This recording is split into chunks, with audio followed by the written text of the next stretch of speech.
So in today's class we are starting with this chapter natural vegetation. This is 6th chapter of your book. Alright.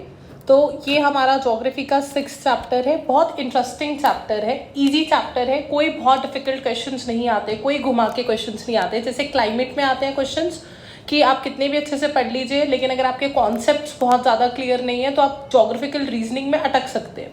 Natural vegetation में ऐसा कुछ नहीं होता, बहुत easy to the point और basic सा chapter है. तो without any further delay start करते हैं. कोशिश करेंगे कि क्लास में ही लर्न हो जाए, हमें बाद में इसको दोबारा प्रिपेयर करने की ज़रूरत ना पड़े. अब स्टार्ट करेंगे हम नेचुरल वेजिटेशन से. तो सबसे पहली चीज़, जब हम चैप्टर स्टार्ट कर रहे हैं नेचुरल वेजिटेशन, पहली चीज़ जो हमें समझनी है इसे नेचुरल वेजिटेशन क्यों बोल रहे हैं. What do you mean by natural vegetation. तो जब भी हम कोई वर्ड बोलते हैं नेचुरल, तो नेचुरल वर्ड का मतलब ही होता है जिसमें कोई भी ह्यूमन इंटरफेरेंस नहीं है. कोई भी ह्यूमन इंटरफेरेंस नहीं है. और ये कैसे अकर हो रहा है, ये नेचुरली अकर हो रहा है. वेजिटेशन में ऑफकोर्स हमारे पेड़ वेड़ आ जाते हैं. So what is natural vegetation. Natural vegetation का मतलब है all those vegetation which is grown naturally. जो कि कैसे ग्रो हो रही है, नेचुरली. नेचुरली का मतलब क्या हुआ, विदाउट एनी ह्यूमन इंटरफेरेंस, यानी कि ह्यूमन बीइंग का कोई भी इसमें इंटरफेरेंस नहीं है.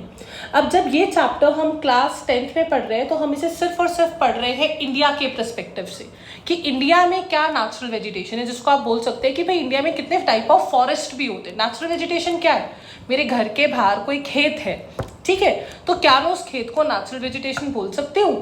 क्यों नहीं बोल सकती हूँ मैं उसे नेचुरल वेजिटेशन, क्योंकि वो इंसान ने खुद ग्रो करे हैं, मतलब खुद बनाए हैं. करेक्ट, क्योंकि उसमें ह्यूमन इंटरफेरेंस है, इसलिए मैं उसको नेचुरल वेजिटेशन नहीं बोल सकती. पर जो जंगल है, हम यहाँ से मसूरी जाते हैं राइट, तो रास्ते में अच्छे खासे जंगल पड़ते हैं. तो ये जितने भी जंगल हैं, क्या उसमें कोई ह्यूमन इंटरफेरेंस होता है, नहीं. बहुत मतलब थोड़ा बहुत हम कर देते हैं, वो अलग बात है, बट पेड़ हमारी वजह से ग्रो नहीं हो रहे हैं वहाँ पे, राइट.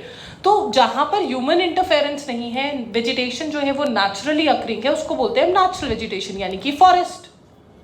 करेक्ट. तो इस चैप्टर में हमने पढ़ना क्या है, हमने पढ़ना ही यही है कि भाई कितने टाइप ऑफ नेचुरल वेजिटेशन यानी कि फॉरेस्ट इंडिया में पाए जाते हैं, उनकी क्या क्या कहाँ पर है, उनकी क्या कैरेक्टरिस्टिक्स है, और क्या इंपॉर्टेंट ट्रीज है जो एरियाज में हमें मिल रहे हैं. So these are the basic things that you have to do in this chapter. Alright. According to the scope of syllabus हमें ये पढ़ना है कि नेचुरल वेजिटेशन क्या होता है. उसके सिवा हमें पढ़ना है importance of forest. Then we have to do type of vegetation, जिसमें हमें evergreen, tropical deciduous, tropical desert, littoral यानी मैंग्रोव्स एंड माउंटेन फॉरेस्ट करने, उनका डिस्ट्रीब्यूशन समझना है, इंपॉर्टेंट ट्रीज समझने. फिर हमें समझना है फॉरेस्ट कंजर्वेशन क्या होता है और क्या क्या मेथड्स ऑफ फॉरेस्ट कंजर्वेशन है. करेक्ट. इसके नोट्स मैं ऐप में डाल दूंगी और व्हाट्सएप पे शेयर कर दूंगी, तो आपको कोई ज़्यादा मगजमारी करने की ज़रूरत नहीं है. आप नोट्स पढ़िए अच्छे से और क्लास पे ध्यान दीजिए, काफ़ी आपके लिए. करेक्ट. तो हमें ये पता चल गया नेचुरल वेजिटेशन क्या होता है. क्या होता है नेचुरल वेजिटेशन, नेचुरली अकरिंग, यानी कि जिसमें ह्यूमन इंटरफेरेंस नहीं है. अब हमारे लिए फॉरेस्ट यानी natural vegetation important natural resource क्यों है, what is the importance of forest, क्या मिल रहा है हमें उससे. सबसे इंपॉर्टेंट बात है कि देखो, एक तो हम बोल सकते हैं कि ये हमारा इकोलॉजिकल बैलेंस मेंटेन करने के लिए बहुत ज़रूरी है. इकोलॉजिकल बैलेंस कैसे, भाई पेड़ है तो पेड़ से ट्रांसपिरेशन होगी, ट्रांसपिरेशन होगी तो कंडेंसेशन होगी, फिर बारिश होगी. करेक्ट है. ऑक्सीजन की सप्लाई मिलेगी हमें पेड़ से, हमारा excess amount of carbon dioxide जो है वो पेड़ जो है वो कंज्यूम करेंगे. करेक्ट है कि नहीं है. अगर हम पेड़ काटते रहते हैं, जैसे आजकल आप देख ही रहे हैं, इतने ज़्यादा पेड़ कट चुके हैं कि जो हमारा ग्लोबल वार्मिंग है वो बहुत ज़्यादा हो रहा है, टेम्परेचर वेरिएशंस आ रहे हैं. तो ये सारा का सारा जो इन्वायरमेंट का बैलेंस है वो पूरी तरीके से हिल रखा है. क्यों हिल रखा है, क्योंकि हमने फॉरेस्ट को कट कर दिया, फॉरेस्ट कवर हम कट कर चुके हैं. तो सबसे इम्पॉर्टेंट रोल क्या है नेचुरल वेजिटेशन का, to maintain the ecological balance. अगर पेड़ नहीं होंगे तो इकोलॉजिकल बैलेंस मेंटेन नहीं रहेगा. दूसरा है, आजकल हम देख रहे हैं बहुत फ्लड्स आ रहे हैं, यहाँ तक कि पहाड़ों पे भी फ्लड्स आ रहे हैं. बताओ, पहाड़ों पे तो कभी फ्लड्स नहीं आते थे, आजकल बड़े फ्लड्स आ रहे हैं. क्यों आ रहे हैं ये फ्लड्स, तो पेड़ क्या करते थे, फॉरेस्ट क्या करता था, फॉरेस्ट जो है उसकी जो रूट्स थी वो मिट्टी को पकड़ के रखती, उसे लूज नहीं होने देती थी.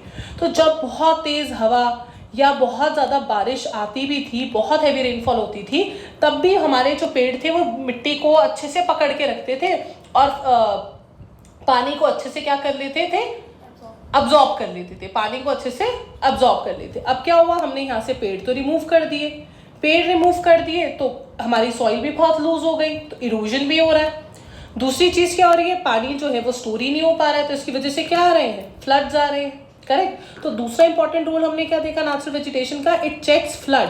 कैसे करता है, लार्ज अमाउंट ऑफ वाटर को क्या कर लेता है, वो स्टोर करके रख लेता है। करेक्ट। नेक्स्ट इज जितना भी हमारा बिल्डिंग पर्पसेस के लिए, जो भी हमारे फर्नीचर बन रहे हैं शिप बिल्डिंग के लिए, या जो भी लकड़ी यानी कि टिम्बर होता है, वो हमें कहाँ से मिल रहा है, फॉरेस्ट से मिल रहा है।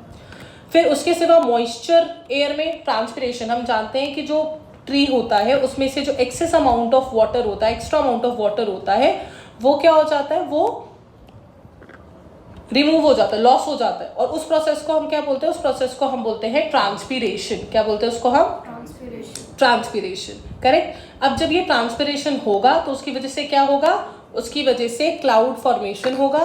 क्लाउड फॉर्मेशन होगा तो उसकी वजह से क्या होगा, बारिश होगी, और हमारे इन्वायरमेंट में भी क्या रहेगा, मॉइस्चर एडेड रहेगा। करेक्ट। फिर जितनी भी हमारी मेडिसिनल हर्ब्स है, मेडिसिनल हर्ब्स में जैसे यूकेलिप्टस है, या बहुत सारी जड़ी बूटियां जिनको हम बोलते हैं, ये पतंजलि बाबा रामदेव इतना ज़्यादा छा क्यों रखे, क्योंकि वो इंडिया में रहते हैं, इंडिया में भी उत्तराखंड में रहते हैं, उत्तराखंड में भी उत्तराखंड के पहाड़ों से इतनी सारी जड़ी बूटियां निकलती हैं कि कहने की हद नहीं है। तो ये पूरा आयुर्वेदा, पूरा मेडिसिनल हर्ब्स किसकी देन है, ये फॉरेस्ट की देन है। Alright, so we get medicinal herbs. उसके सिवा हमें रॉ मटेरियल, बोलते लिखा इसे हर्ब्स जाता है पर प्रोनाउंसिएशन हर्ब्स होती है, एच इज साइलेंट। अब क्यों है ये मेरे से मत पूछना। ऑलराइट, बाकी हमें जो रॉ मटेरियल्स है, जैसे गम है, डाई है, गम वो नहीं जो हमारी जिंदगी में बहुत है, वो वाला गम नहीं, ये रेजिन काइंड ऑफ मटेरियल होता है, डाई है, रबर है, ये सब हमें कौन प्रोवाइड करता है, फॉरेस्ट प्रोवाइड करते हैं। तो कोई भी 2 या 3 हमें इंपॉर्टेंस याद कर लेनी है, क्योंकि क्वेश्चन या तो 3 मार्क्स का आता है या 4 मार्क्स का आता है। और ज्योग्राफी में आंसरिंग बहुत टू द पॉइंट होती है, कोई फालतू नहीं। इसमें हम लोग ज्योग्राफी में जो रूल फॉलो करते हैं वो फॉलो करते हैं KISS, वो नहीं जो तुम सोच रहे हो। It's keep it simple and short. Alright, so it's keep it simple and short. तो इसलिए हम ज्योग्राफी में फालतू बकवास करते ही नहीं। हाँ, कॉन्सेप्ट्स अच्छे से समझते हैं ताकि हम ज्योग्राफिकल रीजनिंग भी कर पाए, और ताकि हमें रट्टे मारने की जरूरत ना पड़े, हम इजीली बता सकते हैं, अच्छा ये हो रहा है, ओके ये रीजन होगा इसका। करेक्ट है। तो यहां तक आपको समझ आ गया कि क्या क्या इंपॉर्टेंस है फॉरेस्ट की। अब हम चलते हैं नेक्स्ट टॉपिक पे, which is type of forest found in India.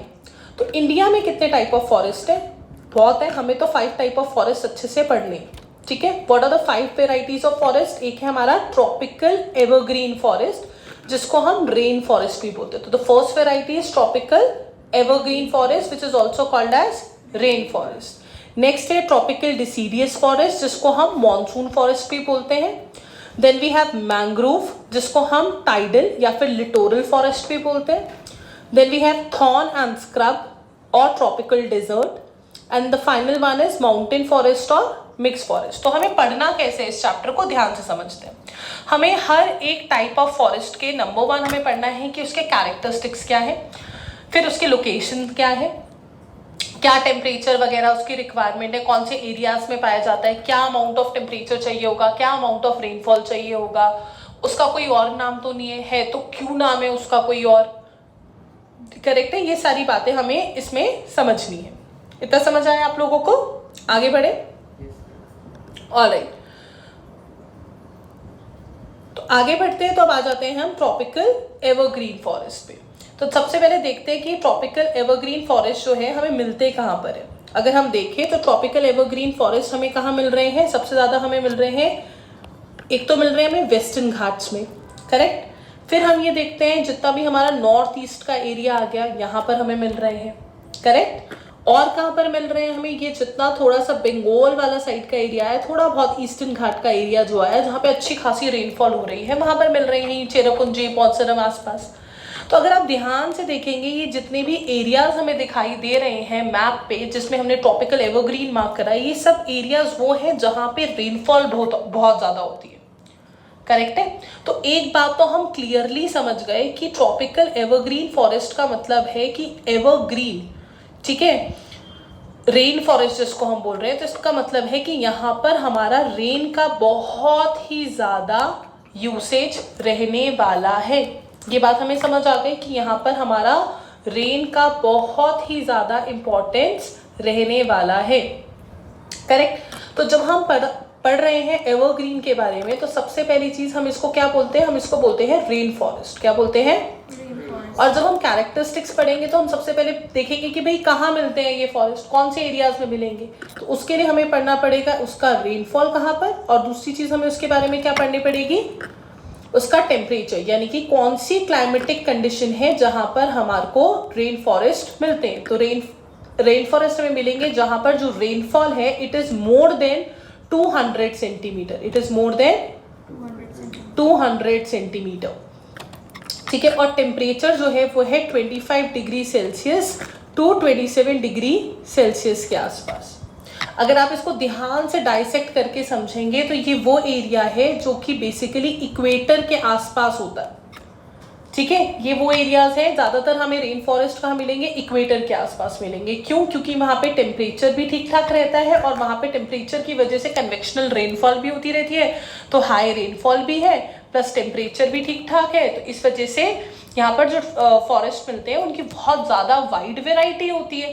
भाई एक पेड़ को उगाने के लिए हमें क्या चाहिए, रेनफॉल चाहिए, टेम्परेचर चाहिए। रेनफॉल और टेम्परेचर हमें बढ़िया मस्त मिल रहा है तो ऑब्वियसली बहुत सारी वेराइटी ऑफ ट्रीज हमें यहाँ पर मिल जाते हैं।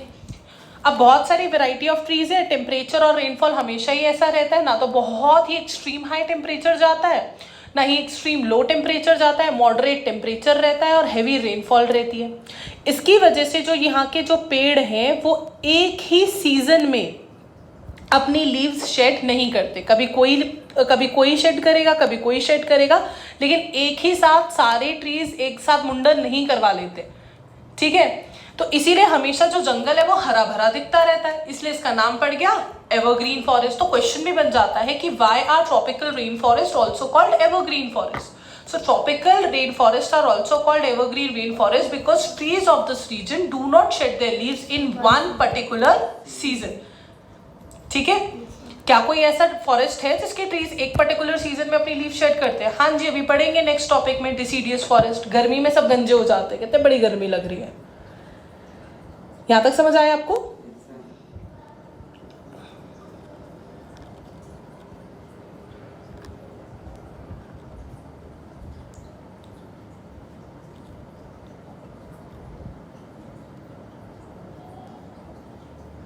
ऑलराइट, तो अब आगे हम अगर बढ़ते हैं तो हम देखते हैं कि क्या क्या कैरेक्टरिस्टिक्स है हमारे किसके, ट्रॉपिकल एवरग्रीन फॉरेस्ट के।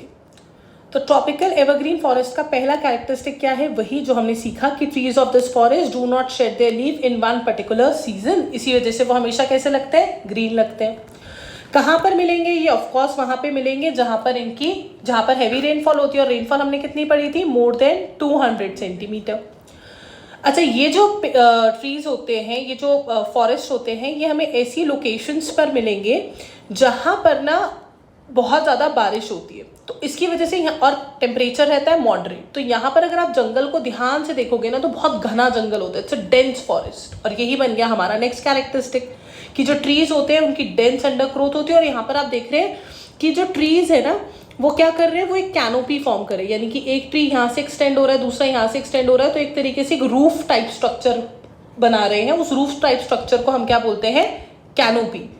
क्या बोलते हैं उसको हम, कैनोपी। तो हमारा एक और फीचर आ गया कि डेंस अंडरग्रोथ होती है। अंडरग्रोथ मतलब देखो झाड़ियाँ कितनी मिल रही है यहाँ पे, बड़े बड़े पेड़ तो है ही है पर छोटी छोटी झाड़ियाँ भी है। इसी वजह से ट्रॉपिकल एवरग्रीन फॉरेस्ट में इतने ज़्यादा पेड़ हैं भी, तब भी हम इसका कमर्शियली ज़्यादा एक्सप्लॉइट नहीं कर पाते। क्यों नहीं कर पाते? क्योंकि इतनी झाड़ियाँ है कि आसान ही नहीं है यहाँ पे जाना। तुम जैसे तैसे पहुँच भी गए, तुमने लकड़ काट भी लिया, यहाँ से वुड काट भी लिया, उसके बाद तुम लेके कैसे निकलोगे यहाँ से बाहर, कोई रास्ता ही नहीं है। इज दिस क्लियर है? तो यहाँ पर क्या है, डेंस अंडरग्रोथ है। क्या है यहाँ पर, डेंस अंडरग्रोथ है, और ट्रीज क्या फॉर्म करते हैं, कैनोपी। फॉरेस्ट ऑफ कोर्स बहुत सारी स्पीशीज मिलेगी हमें, हाई इकोनॉमिक वैल्यू के मिलेगी, लेकिन ये फॉरेस्ट कमर्शियली एक्सप्लॉइटेड नहीं है। क्यों नहीं है? क्योंकि भाई डेंस ओवरग्रोथ है और यहाँ पे एब्सेंस है ट्रांसपोर्ट का, और प्योर स्ट्रैंड्स है नहीं। प्योर स्ट्रैंड्स का मतलब क्या होता है, जब हमारे ट्रीज जो होते हैं ना, जैसे हम डेसीडियस में पढ़ने वाले ट्रीज जो है वो 1 आर्म डिस्टेंस में खड़े हुए हैं। एक ट्री है, फिर थोड़ा स्पेस आया, फिर दूसरा ट्री आया, तो इसकी वजह से रास्ता बनाना जंगल से बड़ा आसान हो जाता है, जिसकी वजह से ट्रांसपोर्टेशन ईजी हो जाता है, कटिंग ईजी हो जाती है, सारा काम आसान हो जाता है। लेकिन इसमें तो इतनी झाड़ियाँ हैं, इतने पेड़ हैं और इतने विशाल का ही पेड़ है कि ना तो तोड़ सकते हैं, ना कोई जगह बन रही है, बहुत ही घना जंगल है। तो इसमें जो ट्रीज होते हैं वो बिल्कुल एक दूसरे के ऊपर एक बिल्कुल चिपके हुए, आसपास कोई 1 आर्म डिस्टेंस नहीं है, कोई 2 गज की दूरी मेंटेन नहीं करते हैं ये लोग। तो इसी वजह से इसको हम कहते हैं कि they are not found in, there is lack of pure strands. Next है टेम्परेचर क्या चाहिए हमारा यहाँ पे 25 to 27 डिग्री। रेनफॉल है हमारी 200 सेंटीमीटर्स। अब इंडिया में कौन से एरियाज हैं जहाँ पे हमें ये मिलेंगे? अभी अभी हमने मैप में देखा था, हमें ये मिलेंगे western part of western Ghats में, कर्नाटका, केरला, अंडमान निकोबार आइलैंड्स। यहाँ पर हमें क्या मिल रहे हैं? यहाँ पर हमें मिल रहे हैं एवरग्रीन फॉरेस्ट। करेक्ट। अब जब हमने ये पढ़ ही लिया है तो हम लोगों को क्या समझना है? हमें ये समझना है कि कौन कौन से वेराइटी ऑफ ट्रीज हमें इस एरियाज में मिलते हैं। तो अगर हम यहाँ के इम्पॉर्टेंट स्पीशीज़ की बात करें, इम्पॉर्टेंट ट्रीज़ की बारे में बात करें, तो हमें मिलता है यहाँ पे रोजवुड। और रोजवुड बहुत इंपॉर्टेंट ट्री है जिसका मेन काम क्या है? It is use for making expensive furniture. It is use for making expensive furniture. फिर है हमारा शीशम।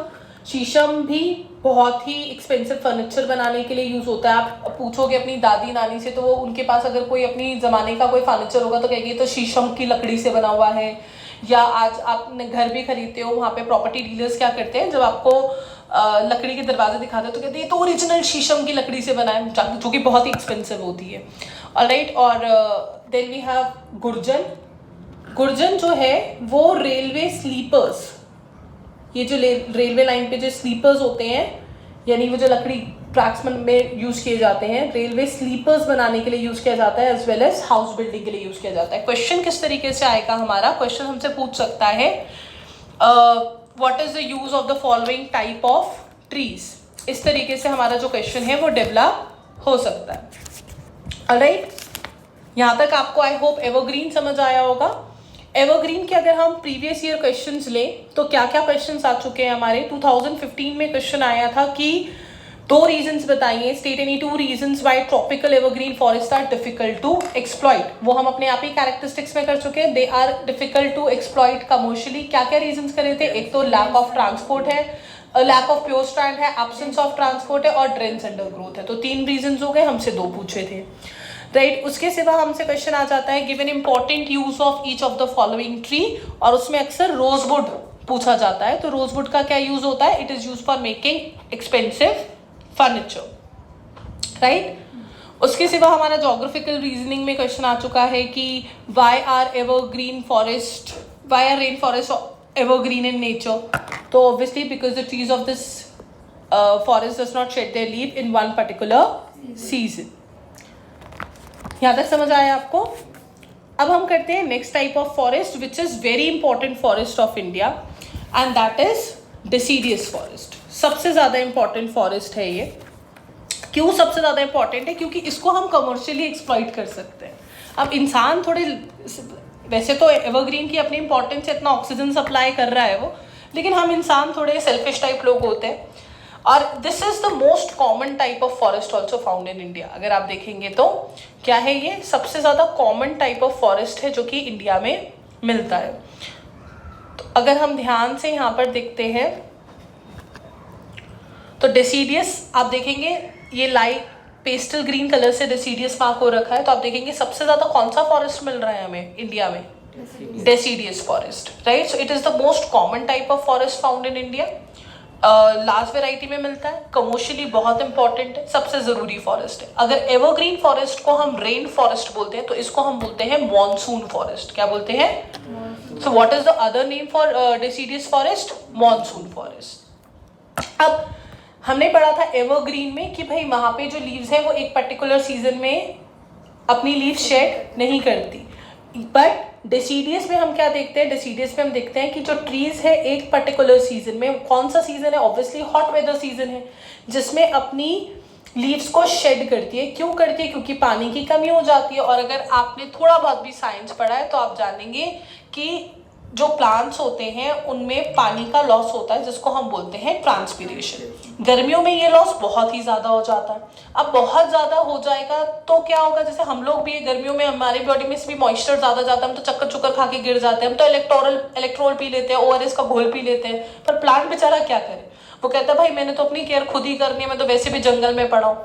तो वो क्या करता है, अपना मुंडन करवा लेता है, यानी अपनी लीव्स शेड कर देता है, ताकि जो एरिया है उसका सरफेस एरिया जो है प्लांट का वो कम हो जाए और रेट ऑफ ट्रांसपिरेशन भी कम हो जाए, ताकि वो गर्मी सर्वाइव कर सके। ऐसा नहीं करेगा तो वो गर्मी में सूख के मर जाएगा। ठीक है, तो हमारा रीजन क्या है, तो ट्रीज हैं they shed their leaves in hot weather season. सारे के सारे गर्मियों में क्या हो जाएंगे, गंजे हो जाएंगे, that is they will shed their leaves in one particular season. क्यों करेंगे, because of scarcity of water. Tropical deciduous जो है लार्जर एरिया ऑक्यूपाई करता है as compare to tropical evergreen forest. Economically सबसे ज्यादा इंपॉर्टेंट है, आपके पास क्वेश्चन आ जाता है name the forest which is commercially most या इकोनॉमिकली मोस्ट इंपॉर्टेंट फॉरेस्ट, तो answer will B deciduous forest. ये कंपैरेटिवली लेस डेंस होता है। जैसे आप इधर फोटो में देखेंगे तो हमने जब एवरग्रीन देखा था तो एवरग्रीन हमारा बहुत घना जंगल था, जबकि हम डेसिडियस को देखते हैं तो इतना भी घना नहीं है। जो ट्रीज हैं वो एक दूसरे के बीच में हम देख रहे हैं 1 आर्म डिस्टेंस मेंटेन करके खड़े हुए हैं, बड़े सोफिस्टिकेटेड ट्रीज हैं। यानी कि ट्रीज हमारे को कैसे मिल रहे हैं, there is presence of pure strand. कैसे मिल रहे हैं हमें ट्रीज, प्योर स्ट्रैंड्स में मिल रहे हैं। तो ये जो डिस्टेंस होता है ना ट्रीज के बीच में, उनको हम बोलते हैं प्योर स्ट्रैंड, बीच में कोई झाड़ी वाड़ी नहीं है। टेम्परेचर यहाँ पे भी 24 डिग्री सेल्सियस टू 27 डिग्री होना चाहिए ऑन एन एवरेज, और रेनफॉल यहाँ पर होती है between 150 degree Celsius to 200 degree Celsius. Deciduous forest basically दो तरीके के होते हैं। एक होता है मॉइस्ट डेसिडियस जिसमें 150 degree Celsius to 200 degree Celsius की रेनफॉल होती है। एक ड्राई डेसिडियस होता है जिसमें 100 degree Celsius to 150 degree Celsius temperature होता है, सेंटीमीटर्स की रेनफॉल होती है, सेल्सियस नहीं centimetre. Alright, is this clear till here? तो हमसे क्लाइमेट पूछा जाता है तो क्लाइमेट में हमेशा क्या बताना होता है, रेनफॉल भी बताना होता है और टेम्परेचर भी बताना होता है। फिर कौन से इंपॉर्टेंट ट्रीज हैं, सैल है, टीक है, सैंडलवुड है, सिम्यूल, बैम्बू, खैर। सैल जो है वो अगेन रेलवे स्लीपर्स के लिए यूज होता है। तो अगर आपसे पूछा जाता है रेलवे स्लीपर्स के लिए कौन सी इंपॉर्टेंट वुड है, अगर एवरग्रीन हमें एवरग्रीन के रेफरेंस में बताए तो गुर्जर है। ठीक है, और अगर हम लोग रेफरेंस में बताते हैं डेसिडियस के तो the answer will be sal. Then we have teak. Teak हम जानते ही हैं फर्नीचर के लिए यूज किया जाता है क्योंकि इसमें वाइट एंड्स यानी दीमक नहीं लगती है। सैंडलवुड बहुत इंपॉर्टेंट है, ये बहुत इसमें परफ्यूम्स बनाने के लिए यूज किया जाता है। जो भी आपकी इंसेंस स्टिक्स होती है यानी धूप बत्ती वगैरह, अगरबत्ती वगैरह, इन सब के लिए यूज किया जाता है। बहुत ही अच्छा परफ्यूम बनता है इससे। आपने वो आता है ना संतूर का ऐड जिसमें आता है हल्दी और चंदन के गुण समाये, संतूर संतूर, तो ये chandan is your sandalwood. Alright, handicrafts बनाने के लिए भी यूज किया जाता है इसको। और बहुत ही फेमस है, पूरी पुष्पा पिक्चर बनी है इसके ऊपर। वो करता क्या है, वो लाल चंदन की तो तस्करी करता है, स्मगलिंग। ठीक है, alright, next we have semul. Semul जो है वो मैच बॉक्सेस, आपने माचिस देखी है वो व्हाइट कलर की जो लकड़ी होती है उसके पीछे, that is semul. Then we have bamboo. Bamboo construction के लिए, जब भी आपने देखा होगा घर वगैरह बन रहे होते हैं तो वो सेकेंड फ्लोर थर्ड फ्लोर चढ़ाने के लिए वो बाहर एक लकड़ी का वो बेस बनाते हैं जिसके ऊपर जो लेबर है वो चढ़ते हैं और then they do the process. So उस कंस्ट्रक्शन में प्लस सीढ़ियाँ वगैरह जो होती हैं लकड़ी की, जो जिसको आप बोलते हो लकड़ी की सीढ़ी, लकड़ी की नहीं बैम्बू की। लकड़ी कौन सी है, वो बैम्बू की लकड़ी होती है बेसिकली, राइट। पल्प बनाने के लिए यूज़ किया जाता है जिससे पेपर बनता है। नेक्स्ट वी हैव खैर, that is use for making कत्था। तो जो भी आप लोगों में से पान सुपारी खाने वाले लोग हैं तो आपको बता दूं, जो आप पान वान खाते हैं उसमें वो सफ़ेद रंग का कत्था जो लगाया जाता है वो खैर से बनता है। खैर तुम्हारी तो कोई खैर नहीं है अगर तुम ज़्यादा पान वान खाओगे तो। एनी विच वे, एरियाज कौन कौन से एरियाज में मिलेगा हमें, Orissa, Bihar, Assam, Maharashtra, Tamil Nadu and levered side of western Ghats. तो वेस्टर्न घाट की लीवर्ड साइड में हमें डेसिडियस भी मिल जाता है अलॉन्ग विद एवरग्रीन। क्वेश्चंस क्या क्या आ सकते हैं? एक क्वेश्चन आ सकता है difference between evergreen and deciduous forest. तो हमें पता होना चाहिए कि सबसे पहले तो रेनफॉल का ही डिफरेंस है, वहाँ पे मोर देन 200 सेंटीमीटर रेनफॉल है और यहाँ पर कितनी है 150 to 200 सेंटीमीटर। उसके बाद हमारा डिफरेंस आ जाता है evergreen do not shed their leave in one particular season, deciduous trees do shed their leave in hot weather seasons due to scarcity of water, right. Evergreen forest cannot be commercially exploited. Deciduous forest can be commercially exploited. Can be क्या? It is the most commercially exploited forest. Correct. उसके बाद trees found in evergreen are not in pure strands और deciduous में जो trees होते हैं वो किस में होते हैं? Pure strands में होते हैं। फिर हम important trees भी दे सकते हैं एग्जाम्पल में। So there are a lot of examples that you can give. दूसरा क्वेश्चन हमारा आ सकता है give the economic importance of the following tree. Sandalwood, sandalwood का इंपॉर्टेंस क्या है? It is use for making perfumes, incense sticks, handicrafts. Teak आ गया तो टीक फर्नीचर के लिए है। सैल आ गया तो सैल हमारा किसके लिए? रेलवे स्लीपर्स के लिए, सैल भी और गुर्जन भी। शीशम, शीशम is for again making furniture. Rosewood again expensive furniture. तो टीक, शीशम, रोजवुड ये सब किसके लिए है? फर्नीचर के लिए।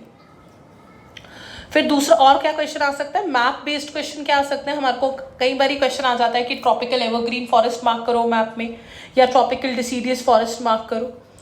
एक क्वेश्चन जो हमारा ज्योग्राफिकल रीजनिंग का आता है, why do tropical deciduous trees shed their leave. तो हम जानते हैं क्यों शेड करते हैं वो leaves, due to scarcity of water. Survival के लिए इंपॉर्टेंट है भाई, उनका जिंदा रहने के लिए जरूरी सा है ये। Is this clear? Let's move to the next forest, that is desert forest, जिसको हम थॉर्न या फिर स्क्रब फॉरेस्ट भी बोलते हैं। नाम ही है डिजर्ट, राइट। तो यहाँ पर जो एवरेज टेम्परेचर है वो कितना रहता होगा? क्या वो बहुत ज़्यादा हाई रहता होगा? It's round about 25 degree Celsius to 30 degree Celsius. तो बोलोगे मैम ये तो बहुत कम है ना। हम एवरेज की बात कर रहे हैं, 12 महीने सर्दी गर्मी मिला के 12 महीने का एवरेज निकाल रहे हैं हम। So it is average temperature, किसी पर्टिकुलर मंथ का नहीं बताया जा रहा है यहाँ पे। Okay, so the average temperature is 25 degree Celsius to 30 degree Celsius. Problem क्या है इस फॉरेस्ट के साथ? Rainfall. So it is less than 25 centimetre of rainfall. यहाँ पर रेनफॉल जो है वो कितनी है? Less than 25 centimetre.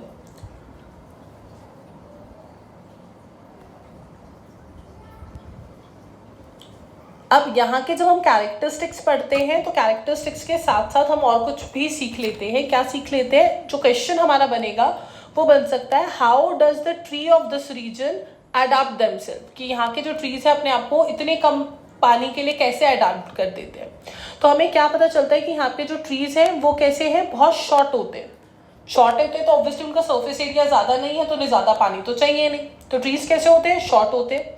रूट्स उनकी बहुत लॉन्ग होती है। ऐसे ट्रीज को हम बोलते हैं ज़ेरोफाइटिक।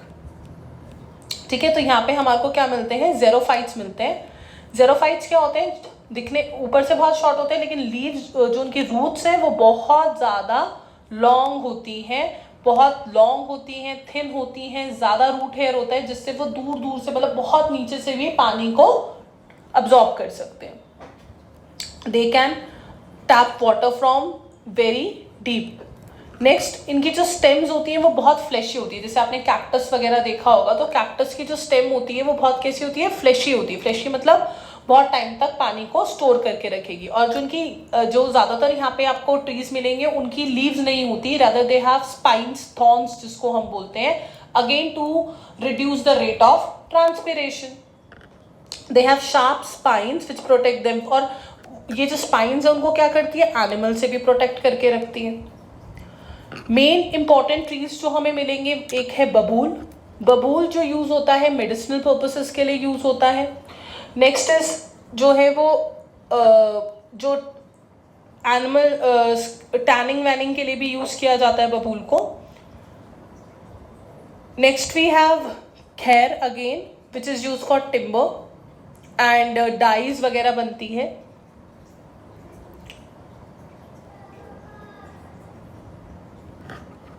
Next we have mangrove forest. अच्छा, कहाँ पे मिलते हैं डेजर्ट फॉरेस्ट? वो तो रह गया था, कहाँ मिलेंगे यार? ऑब्वियस सी बात है, कहाँ मिल रहे हैं? ये रहा गुजरात, ये रहा राजस्थान। तो ये कहाँ पर मिल रहे हैं ज़्यादातर? राजस्थान, गुजरात, और कहाँ मिले हमें? वेस्टर्न पार्ट ऑफ हरियाणा में भी मिल जाएंगे, पंजाब में भी वेस्टर्न पार्ट में, क्योंकि वो पार्ट पर आपको याद हो तो वो किससे लगा हुआ है? पाकिस्तान के फॉरेस्ट, वो पाकिस्तान में लगा है, रैन ऑफ कच्छ पूरा का पूरा जो डिजर्ट भागता है। इज दिस क्लियर टिल है? तो western part of Haryana, western part of Punjab and of course Rajasthan and Gujarat. Next we have mangrove forest. Mangrove forest को टाइडल फॉरेस्ट भी बोलते हैं, लिटोरल फॉरेस्ट भी बोलते हैं। ये याद रखिए कि किसको कौन सा फॉरेस्ट बोलते हैं ना, ये आपको पता होना चाहिए, क्योंकि क्वेश्चंस कैसे भी घुमा के आ सकते हैं। प्रिपेयर होना बहुत ज्यादा जरूरी है कि इसको टाइडल फॉरेस्ट भी बोलते हैं और मैंग्रोव फॉरेस्ट भी बोलते हैं। लिटोरल का मतलब होता है ऑन शोर। ऑन शोर का मतलब है कि ये रिवर्स के, सी के आसपास मिलते हैं। ये फ्रेश वाटर में भी, क्योंकि मैंने बोला ना रिवर के भी पास मिलते हैं, सी के भी पास मिलते हैं, इसका मतलब क्या हुआ कि ये फ्रेश वाटर में भी सरवाइव कर सकते हैं और सॉल्टी वाटर में भी सरवाइव कर सकते हैं। फिर ये कैसी वेजिटेशन है? ये भी बिल्कुल डेंस एवरग्रीन टाइप वेजिटेशन है, यानी कि इसमें भी ट्रीज जो है वो एक ही सीजन में अपनी लीव्स को शेड नहीं कर रहे हैं। यहाँ पर अगर आप पेड़ों को ध्यान से देखेंगे, एज यू कैन सी, तो यहाँ पे उनकी रूट्स बाहर भी है। रूट्स जनरली अंदर होती है, इनकी बाहर भी है, ताकि ये ब्रीद कर पाए, क्योंकि ये जो जिस एरिया में फाइंड किए जाते हैं वो बहुत स्वैम्पी होता है, बहुत मडी होता है। ऑलराइट, तो अब रूट्स तो बिल्कुल ही पानी में धसी हुई है, सांस ही नहीं ले पा रही है, तो इसीलिए एक्सटर्नल रूट्स भी होती है जो इनको क्या करती है? सांस लेने में हेल्प करती है। Is this clear? इनके बारे में हमें पता होना चाहिए कि the trees of this area have aerial roots. कैसी रूट्स होती है इनकी?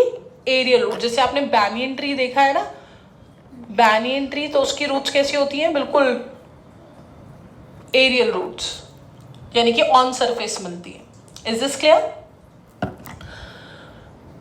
सो they have aerial roots to breed during high tides. Roots जो है वो बिल्कुल टैंगल हो रखी होती है। टैंगल का मतलब उलझ रखी होती है एक दूसरे के साथ, जिससे ट्रीज को क्या मिलता है? सपोर्ट मिलता है to adopt in soft soil, ताकि वो सॉफ्ट सॉइल में भी अपने आप को अडॉप्ट कर लेता है। टेम्परेचर, अगेन हम लोग यहाँ पर बात करते हैं टेम्परेचर की, तो वी फाइंड 26 डिग्री सेल्सियस के आसपास हमारे को टेम्परेचर मिलेगा, 26 to 29 डिग्री सेल्सियस। रेनफॉल बहुत हैवी होती है यहाँ पर भी, 200 सेंटीमीटर के आसपास। मेन इंपॉर्टेंट ट्रीज जो हमें याद रखना है वो है सुंदरी ट्री। गुर्जन, हिंताल, पाम भी मिलते हैं, लेकिन जो सबसे इंपॉर्टेंट ट्री है जिसका हमें यूज याद रखना है वो है सुंदरी, जिसके नाम पे पूरा सुंदरबन डेल्टा भी है, Ganga Brahmaputra delta, which is also known as Sundarban delta. Why is it called Sundarban delta? Because there are large variety of Sundari trees found over there। और सुंदरी ट्रीज किस लिए यूज किए जाते हैं? बोट्स बनाने के लिए, बॉक्सेस बनाने के लिए। लोकेशन क्या मिलेगी हमें? ऑफ कोर्स गंगा ब्रह्मपुत्रा वाला रीजन तो आई क्या, that is your Sundarban delta. Mahanadi delta, Krishna Godavari delta, Andaman Nicobar island, Kaveri delta. Delta मतलब क्या होता है? ऑब्वियसली क्योंकि ये ऑन शोर है, यानी कि किसी ना किसी रिवर के आसपास ही मिलेंगे ये हमें। इज दिस क्लियर टिल है?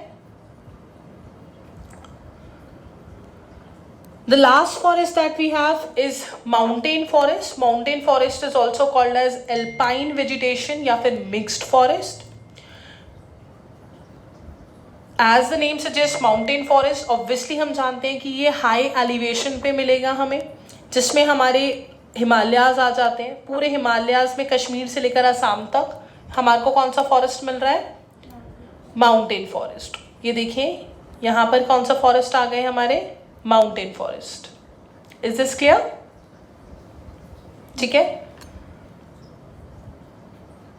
अब आप मसूरी जाएंगे तो मसूरी जाते हुए रास्ते में जो फॉरेस्ट आ रहा है वो कौन सा फॉरेस्ट है? Mountain forest. तो कैसे ट्रीज होते हैं वहां पे? इनकी शेप कैसी है? कॉनिकल शेप है। क्यों है कॉनिकल शेप? क्योंकि यहाँ पे बर्फ पड़ती है। बर्फ पड़ती है तो ट्रीज इस तरीके से बने होते हैं ताकि जो बर्फ है वो बहुत लंबे टाइम तक यहाँ पे स्टे ना करे और स्लाइड अवे कर जाए। इसलिए इनकी जो शेप होती है वो कैसी होती है? कॉनिकल होती है। यहाँ पे मिक्स वेजिटेशन मिलेगी according to the height and rainfall. They are found in mountains. Mountains किसको बोलते हैं? Any area above 3500 metre. Trees जो हैं वो बहुत बड़े होते हैं, हाई होते हैं, कॉनिफरस होते हैं। कॉनिफरस मतलब क्या हुआ, कोन शेप्ड में होते हैं। Temperature 20 degree Celsius, less than 20 degree Celsius रहता है, और भी कम हो सकता है, but on an average it's less than 20 degree Celsius. Rainfall 150 to 250 centimetres के बीच में रहती है। रीजन्स क्या आ गए, वही सारे जो हिमालयाज के रीजन है, Kashmir, Himachal, Uttarakhand, Sikkim, Assam, correct. Main trees क्या आ जाते हैं यहाँ पर, मेन ट्रीज है चिरपाइन ट्री, जिसको हम पाइन ट्री भी बोलते हैं, जो कि रेजिन या फिर टर्पेंटाइन बनाने के लिए यूज़ किया जाता है। सिल्वर फर होता है जो कि पल्प, पेपर, मैच पैकिंग के लिए यूज़ किया जाता है। और देवदार, अगेन ये भी रेलवे स्लीपर्स और हाउस कंस्ट्रक्शन के लिए यूज़ किया जाता है। अब तुम बोलोगे मैम उसके तो गुर्जन भी होता है, उसके लिए तो साल भी होता है। अरे भाई, तो पहाड़ में मुझे रेलवे स्लीपर्स बनाने हैं तो मैं इतनी दूर से थोड़ी ना लेके आऊंगी, जब यहाँ पे देवदार का ट्री है तो उसी को काट लेंगे। इज दिस क्लियर है? आगे बात समझ में, जिसको हम हिंदी में बोलते हैं देवदार का पेड़, देवदार, इट्स देवदार ट्री। Is this clear? तो यहाँ पे हमारे फॉरेस्ट तो सारे ओवर हो गए। क्या पढ़ा हमने, कितना आसान सा था। टाइप हमने पढ़ा कि भाई कौन सा फॉरेस्ट है, कहाँ मिलता है, क्या कैरेक्टरिस्टिक्स है, कितनी रेनफॉल है, कोई इंपॉर्टेंट ट्री है तो बता दो, उसका कोई यूज है तो बता दो, कोई दूसरा नाम है तो बता दो, कोई अडेप्टेशन हुआ है तो बस। और तो हमने कुछ पढ़ा ही नहीं, इतना आसान सा टॉपिक है। अब आ जाता है कंजर्वेशन ऑफ फॉरेस्ट। कंजर्वेशन का मतलब क्या होता है, we know that our forest cover is shrinking day by day. So all those efforts which have been taken in order to protect the forest, that is known as conservation of forest. How can you conserve the forest? अब पहली चीज, conservation को समझने से पहले हम देखेंगे कि भाई डिप्लीट हो क्यों रहा है, हमारा फॉरेस्ट कवर इतना ज्यादा श्रिंक क्यों हो रहा है। तो आप खुद ही बताइए कि पहले जहां पर फॉरेस्ट हुआ करते थे, आज वहाँ पे रोड्स बन गई हैं। क्यों बनानी पड़ गई हैं रोड्स, क्यों घर बनाने पड़ रहे हैं, पॉपुलेशन बढ़ रही है, अर्बनाइजेशन हो रही है, लोग शहर में आके बस रहे हैं। करेक्ट है कि नहीं है? तो एक रीजन तो ऑफकोर्स इसका हो गया ओवर पॉपुलेशन। फिर हो गया हमारा क्या, इंडस्ट्रियलाइजेशन एंड अर्बनाइजेशन। उसके सिवा हमारा डिफॉरेस्टेशन है एक रीजन, और फिर है ओवरग्रेजिंग, यानी कि जब हम जानवरों को बहुत ज़्यादा फॉरेस्ट में ज़्यादा ही चरा देते हैं उसको बोलते हैं ओवरग्रेजिंग। ऐसा एक फॉरेस्ट था, एवरग्रीन फॉरेस्ट था, जिसका नाम था गोबी फॉरेस्ट अफ्रीका में। वहाँ पे बहुत ज़्यादा ओवरग्रेजिंग हुई, जिसके बाद से वो क्या बन गया, आज के टाइम पे it's a desert. So overgrazing is very very dangerous activity. Alright, वो सॉइल को बहुत ज़्यादा इनफर्टाइल बना देती है, बंजर बना देती है। So these are all reasons behind the depletion of forest. Next topic that we have, तो बचाएं कैसे, कोई तो रीज़न होगा ना बचाने के लिए। तो हम कहते हैं देखो डिफॉरेस्टेशन है तो एफॉरेस्टेशन कर लेते हैं, करेक्ट। उसके सिवा हम लोग और तीन मेथड्स यूज करते हैं। एक होता है सोशल फॉरेस्ट्री। क्या होता है? Social forestry. सोशल फॉरेस्ट्री का मतलब होता है forestry of people, by the people, for the people, management and protection of forest as well as afforestation of barren. तो लोग, सोशल मतलब हो गया सोसाइटी, यानी लोगों ने एक इनिशिएटिव ले लिया कि भाई हम जो है जंगलों को बचाएंगे और बसाएंगे, बहुत सारे पेड़ लगाएंगे, और जो पेड़ लगे हुए हैं, जो जंगल हैं, उनको हम क्या करेंगे, प्रोटेक्ट करेंगे, मैनेज करेंगे। That is social forestry. Then we have agro forestry, यानी कि जब फार्मर डिसाइड करता है एग्रीकल्चर भी करेंगे और साथ साथ फॉरेस्ट्री भी करेंगे, that is called as agriculture forestry, agro forestry. Then we have joint forest management, जब विलेजर्स यानी कि जो ट्राइबल लोग होते हैं प्लस जो गवर्नमेंट होती है वो एक साथ मिलके फॉरेस्ट के प्रोटेक्शन के लिए वर्क करते हैं, उसको